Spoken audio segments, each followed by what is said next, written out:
Bigarren ere honen kontsulta epea aurreko astean bukatu zen, gaur komunikatuko dituzte kaleratzeak, eta askotan esaten ari garen bezala, hau ez da hemen amaitzen, eta baginekin hau iritsiko zela, hau beste prozeso honen beste fase bat irikitzen du, eta azken finak gu aurrera jarraituko dugu, zirrikitu txikiena itxi arte, hori da gure obligazioa, aurrera jarraitzea, irtenbide guztik saiatzea, aukera guztik saiatzea aurrera ateratzen, eta azken amaitu arte aurrera segituko dugu.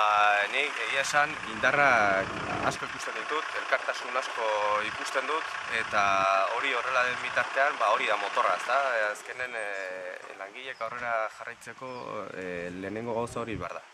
Elkarrekin egotea, indartsu egotea, borroka egiteko gogoa izatea, eta hori baldin badago, beste guztia gero poliki-poliki egiten da.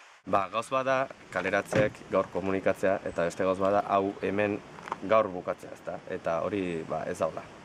Guk epaitegi aurrera eramango dugu hau, eta hor epaiketa egon arte ere, ez gara geldik egongo, gauz asko egingo ditugu, instituzioekin, administrazio publikoekin harremanak izaten jarraituko dugu, eta azken finen hemen honen jarraitzen dugu aurrera.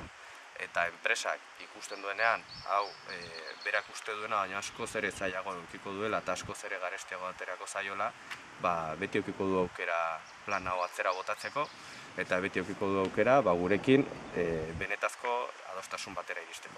Guk ahalik eta laizterren salaketa jarriko dugu, Euskadiko Auzitegi Gorenak erabakiko du, eta bitartean, esan bezala, bai Eusko Jaurlaritzarekin eta bai Gipuzkoako Aldundiarekin ere kontaktuan gaude, saietuko gara irtenbide positiboren bat bilatzen, eta guk hortan saietuko dugu mobilizazioekin ere bai, arazo honen gizarteratze lan horrekin ere jarraituko dugu, eta hau ez da gelditu. Guk eskatuko dugu nulidadea, eta gero bigarrenik eskatuko duguna inprozedentzia.